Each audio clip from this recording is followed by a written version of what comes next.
திருச்சிற்றம்பலம், Chennai Velachery Jerusalem engineering college வளாகத்தில் அமைஞ்சிருக்கக்கூடிய பாபா ஐயாவுக்கு திருவாச்சி கொடை கிரீடம் அமைக்கணும்னு கேட்டிருந்தாங்க.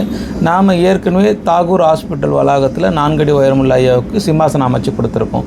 இந்த அமைப்பு அவங்க பார்த்துட்ட பிறகு தான் நம்ம 2 ஆண்டுகள் கழித்து இந்த தடவை ஐயாவுக்கு உண்டான திருவாச்சி கொடை கிரீடம் அமைக்கிறதுக்காக கூப்பிட்டுருந்தாங்க. அந்த அளவுக்காக நம்ம போய் அளவு எடுத்திருந்தோம்.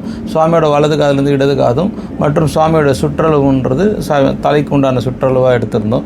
அது மட்டும் இல்லாமல் சுவாமியோட உயரம் 3 அடி உயரம் இருந்ததுனால திருவாச்சி கொடை அமைக்கிறப்போ கீழே ஓப்பன் பிளேஸ்ன்றதுனால ஸ்டெயின்லெஸ் ஸ்டீல் பயன்படுத்துகிறோம் அப்படின்றதெல்லாம் ஐயாவுக்கு தெரியப்படுத்தியிருந்தோம். சுவாமிக்கு உண்டான பின்பகுதியில் இடம் எப்படி இருக்குன்றதையும் தெளிவாக அவங்களுக்கு மெஷர்மெண்ட் எடுத்து தகவல் தெரியப்படுத்திட்டோம். நாங்கள் 3 அடி உயரமுள்ள பாபா ஐயாவுக்கு இப்போது திருவாச்சி கொடை கிரீடம் அமைக்கிறதுக்கு உண்டான எடிட் பண்ணி எப்படி வருவாங்கன்றது தெளிவாக ஐயாவுக்கு சொல்லிவிட்டு ஆர்டர் எடுத்துட்டோம். இதே போல் உங்களுக்கு விருப்பம் உள்ளவங்க கீழ்கண்ட நம்பரில் தொடர்பு கொள்ளுங்கள். நன்றி, வணக்கம். அன்பே சிவம்.